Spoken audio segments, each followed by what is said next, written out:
පින්නතුනේ බණ අහන්න නැති ජීවිත හැම එකක්ම මේ ලෝකේ හරි අසරණ ජීවිත. ලෞකික ධනයෙන් පොහොසත් වෙන්න ඇති. දහම නැති ජීවිත මොනතරම් අහිංසකද? මෙලොව අත්හරිනවත් එක්කම නිරේට පාර කපාගත්ත ජීවිතේම. නිකන් හිතලා බලන්න දේවදත්ත හාමුදුරුවෝ පංච අභිඥා අෂ්ට සමාපatti ලැබලා ඉන්නේ. නමුත් දේවදත්ත හාමුදුරුවෝ බණ ඇහුවා. දේවදත්ත හාමුදුරුවෝ බණ ඇහුවේ නෑ. බණ අහපු නැති දේවදත්ත හාමුදුරුවන්ට කොච්චර වැරදුනවද? අපි වගේද? දැන් අපි නම් කතා කරන්නේ දේවදත්තයා කියලා.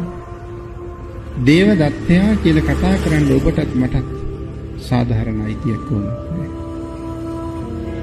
අපි වගේ කෙනෙක් මහා කල්ප අසංඛ්‍ය දෙකක් පාරමිතා පුරලා ඉවර කරලා ඉන්න කෙනෙක්. මොකක් සඳහාද පසේ පුතුන්ට?